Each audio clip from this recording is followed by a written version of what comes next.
Bismillahirrahmanirrahim. Assalamualaikum warahmatullahi wabarakatuh.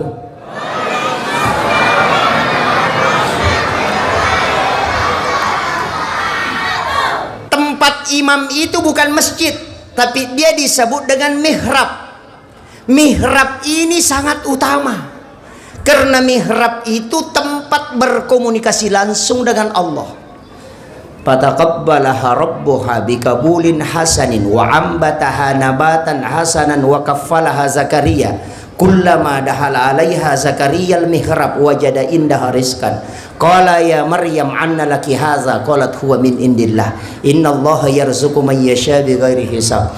Hunalika da'a Zakaria rabbah. Qala rabbi habli min ladunka zurriyatan thayyibatan innaka sami'ud du'a. Fanadatul malaikatu wa huwa qa'imun yusalli fil mihrab. Annallaha yubassiruka bi Yahya musaddiqan bi kalimatin wa sayyidan wa hasura wa nabiyyan minas solihin. Bayangkan Pak barakat nih sange mihrab.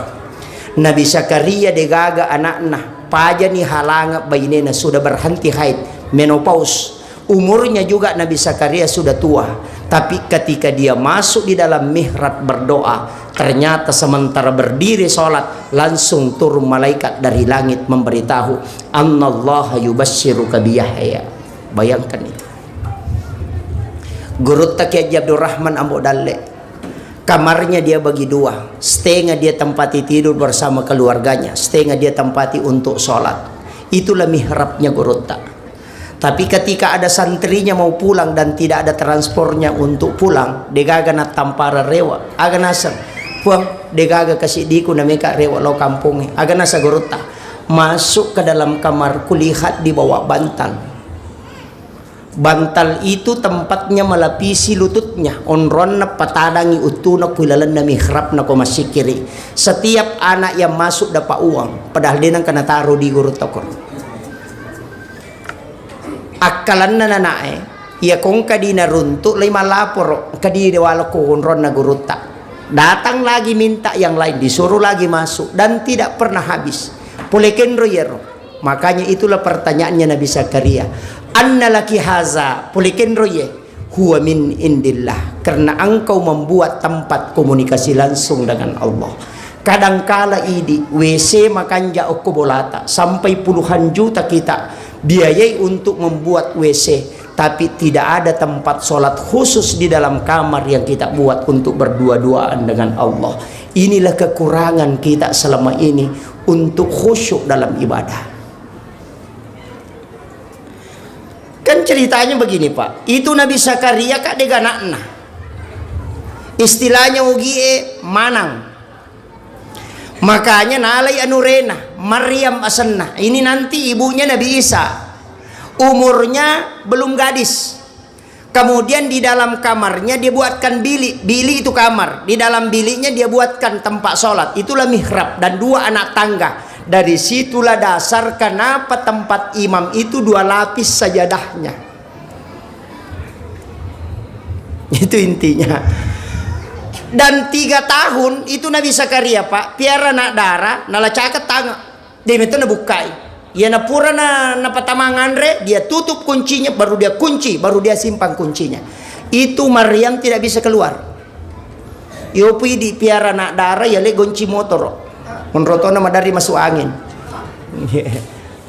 Nah, ini kuncinya. Makanya ketika Nabi Zakaria masuk di dalam kamarnya Maryam, tamu kilalan na kamar na bilik na Maryam, dia heran. Kenapa? Magi nang kaandre na sepintunya tertutup.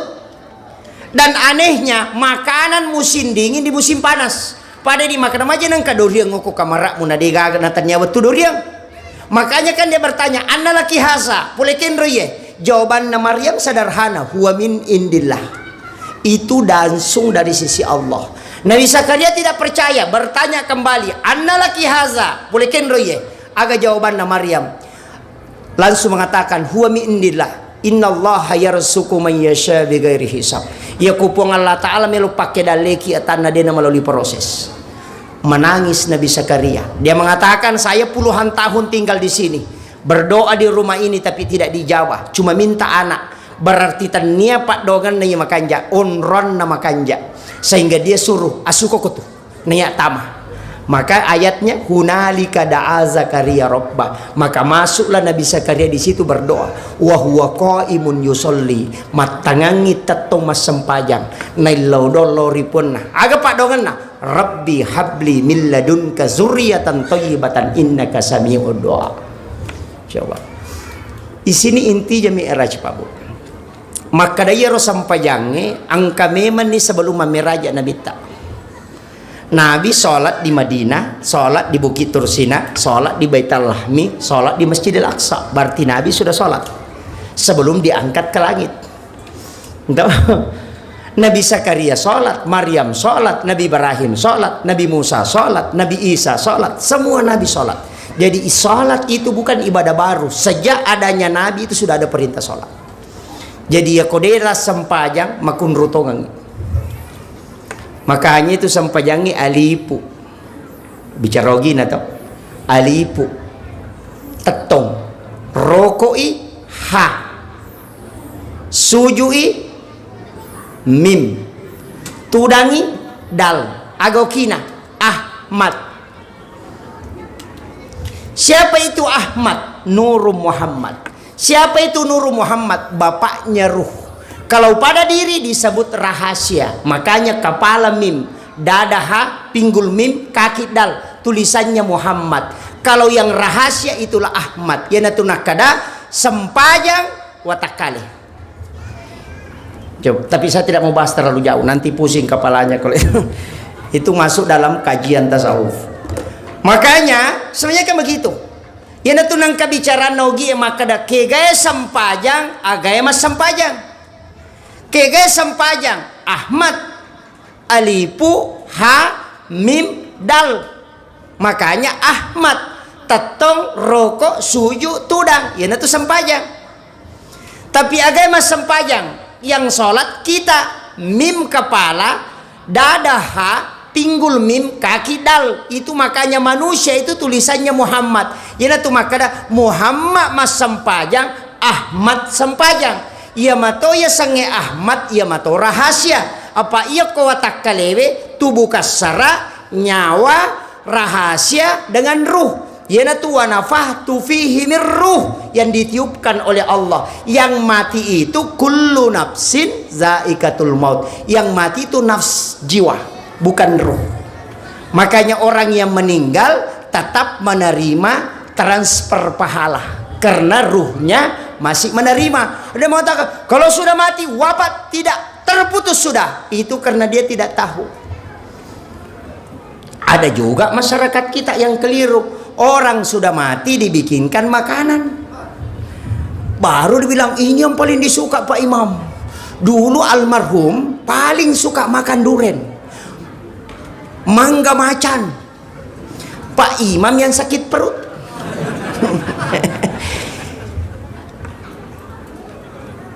Tradisi Bugis itu ada mak baca dong ya. Di sini ada juga. Ini penting saya bahas sedikit. Ia tuh baca dongnya dua. Angka baca dos salama, angka baca do warialah.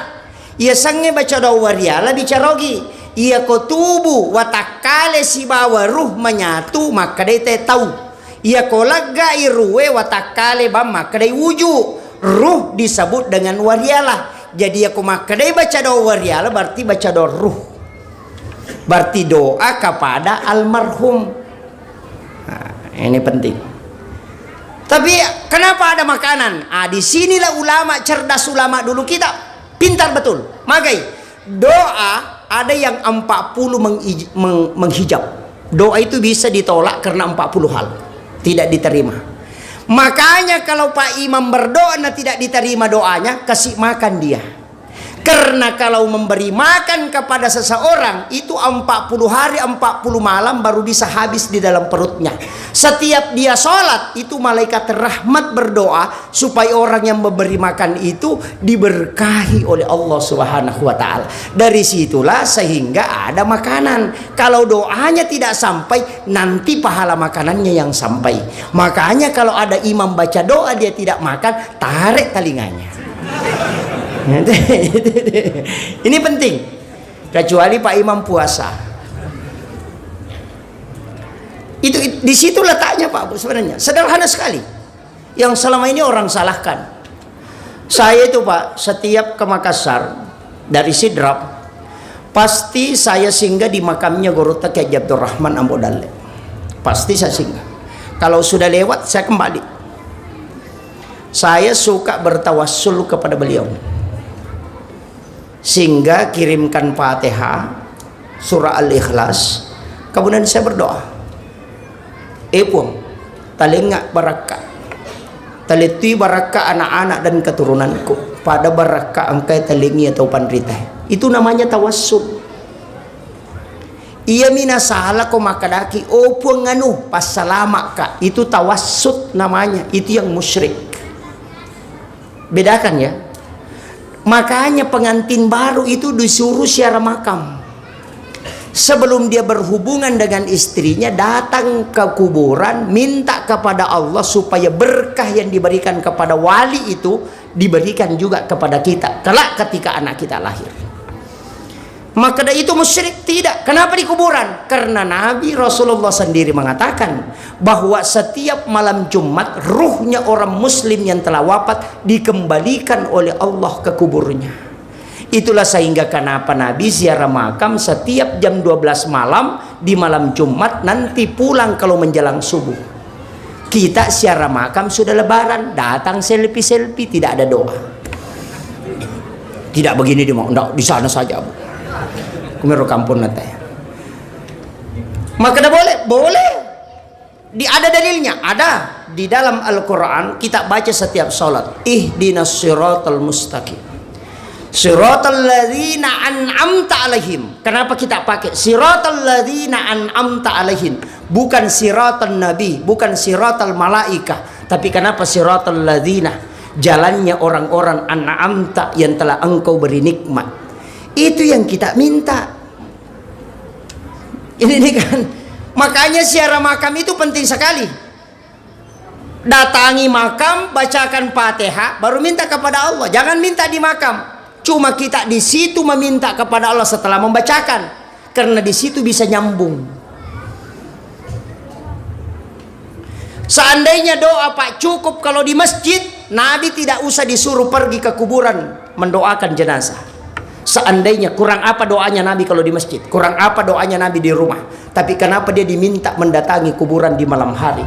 Karena ada di situ doa yang bisa mustajabah. Cuma orang tidak tahu, karena itu dia tidak melihat dalil ke situ. Dia hanya melihat orang yang berdoa. Apa bedanya? Aga si salana nareko angka tau letek bola baru, nama kanja lada bola natita, menreki okoro bola na langsung ni makada buang taletok kak kasih bola matu mako kanja sama. Kenapa ke rumahnya orang berdoa? Kenapa tidak di rumah saja? Itu sama tadi.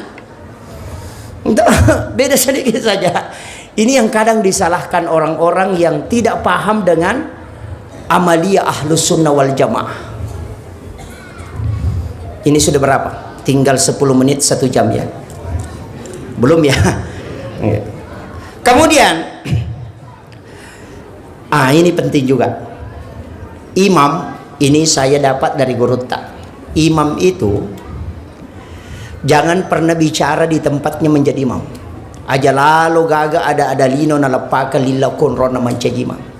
Ya kau angkat atau mewai ada, bergeser dari mihrabmu kemudian kau bicara. Magai supaya mihrabmu itu sakral dan dia bisa tembus ketika engkau berbudaja. Kemudian imam jangan tinggalkan masjid 2 waktu, sesudah sholat isya dan sesudah sholat subuh, kecuali dia baca Fatihah 9 kali.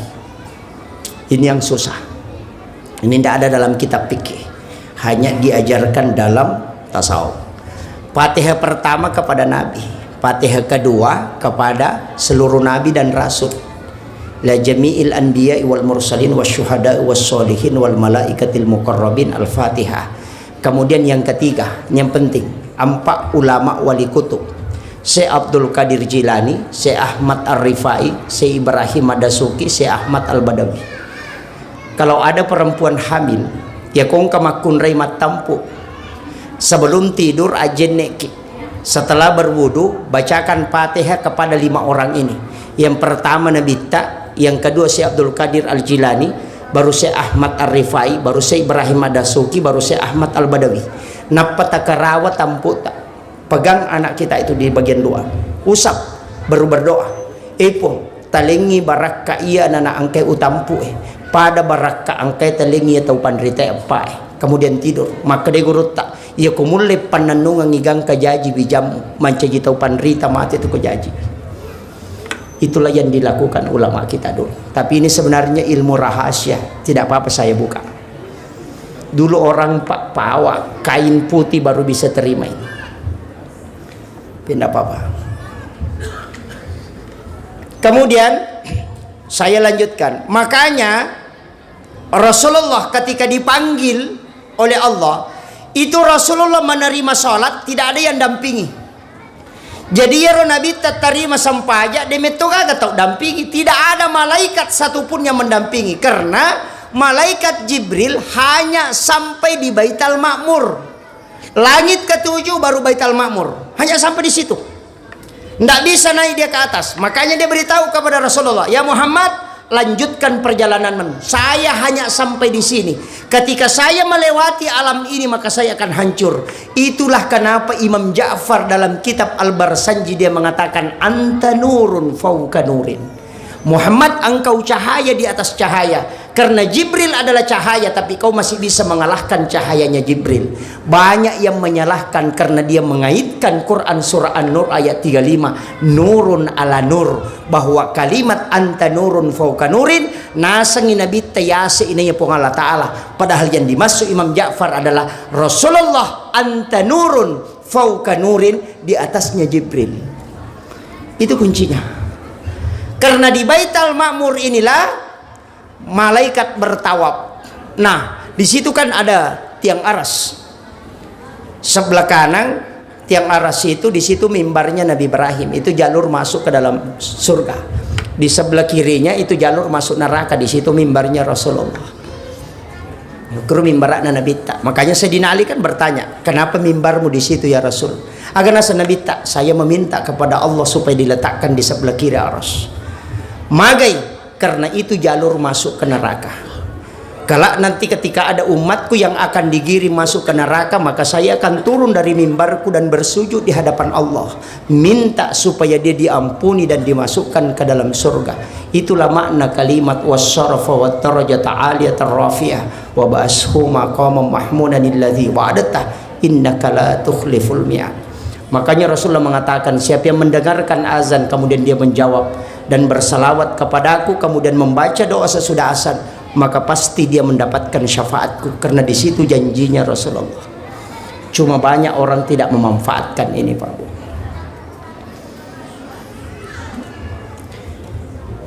Makanya ketika Rasulullah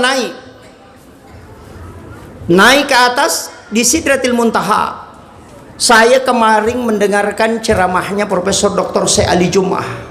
Di atas Sidratil Muntaha itu ada satu alam. Kalau dulu Guru Ta'al Mukarram Haji Abdul Umin Yusuf Kalisidendreng itu mengatakan itu adalah alam istawa.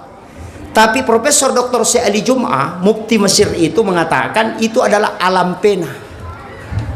Alam pena itu kalau kita alam memori handphone itu di situ semua isi yang ada di dunia. Maka orang yang berbolak-balik ke alam pena itu bisa mengetahui peristiwa yang jauh sebelum terjadi. Kenapa? Karena di situ kuncinya.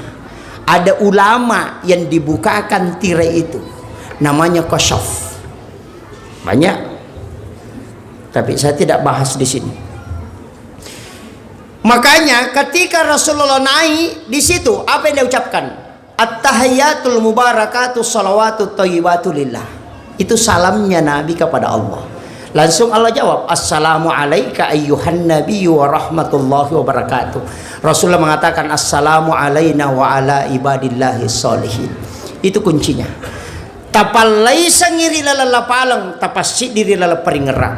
At-tahiyyatul mubarakatuh salawatut thayyibatu lillah. Singgah, jangan dilanjut.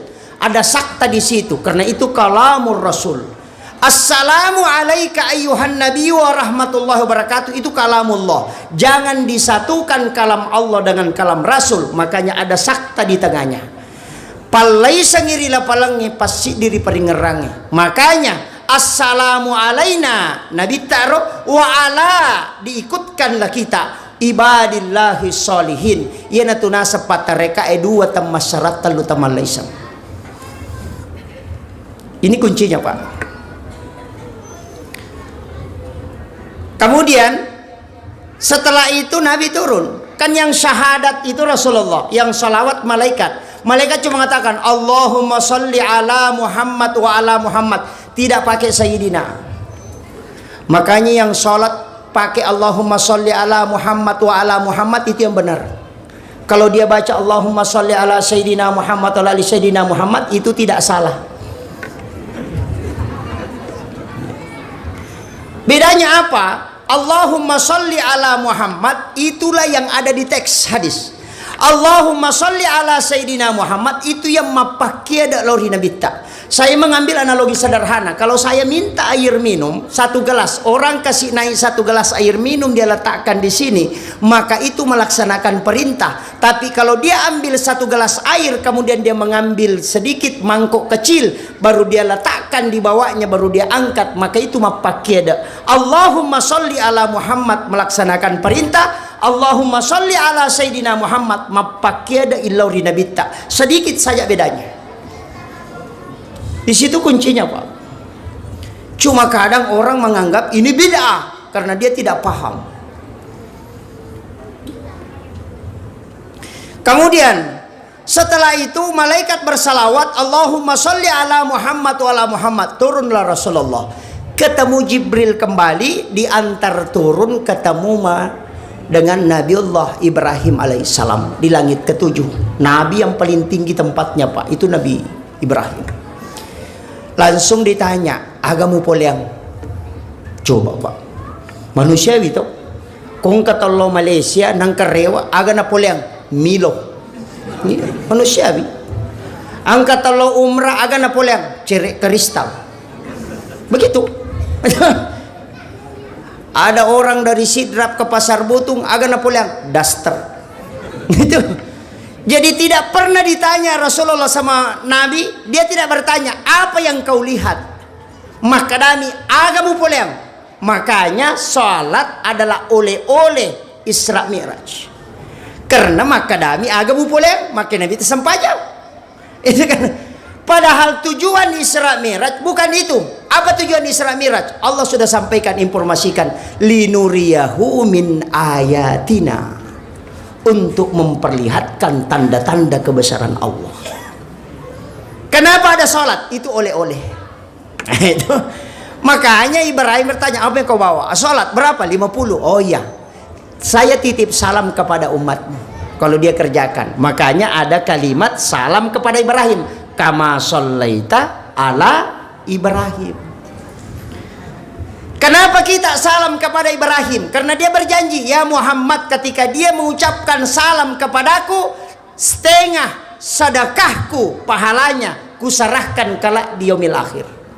Itu ada bonus dari Nabi Ibrahim nanti, Pak, yang baca kama shallaita ala Ibrahim itu. Bonusnya apa? Sedekahnya Ibrahim. Apa sedekahnya Ibrahim? Dia berdoa, ya Allah, berikan aku kesempatan untuk memberi makan kepada seluruh umat hambamu sampai dunia kiamat, dan itu dikabulkan oleh Allah. Diperintahkan Jibril masuk ke dalam surga mengambil segenggam kapur, diserahkan ke Ibrahim, baru Ibrahim taburkan ke laut, dan itulah yang menjadi garam, sehingga tidak ada manusia yang tidak makan garam. Itu sedekahnya Ibrahim sampai akhir zaman. Tapi ada berkahnya. Kalau kita baca kitab, dalam kitab Hiyalimiddin, Imamul Ghazali membahas ketika adab makan. Siapa yang makan sedekahnya Ibrahim sebelum memakan makanannya, maka dia akan diberikan kecerdasan sebagaimana cerdasnya Nabi Ibrahim. Makanya kalau ada anak-anak kita mau pintar, tapandrei pak jecek dek sebelum makan. Cerdas itu. Itu doanya Ibrahim, Pak. Kayaknya ulama dulu itu lakukan terus. Yang kedua, orang yang makan garam sebelum makan makanan itu tidak akan keracunan makanan, karena itu yodium asli. Yang ketiga, ini yang paling bagus, tidak ada laki-laki yang lemah syahwat yang makan garam sebelum makan makanannya. Itu berkahnya. Nah, makanya banyak orang tidak mengamalkan itu, Pak. Itu doanya Ibrahim luar biasa.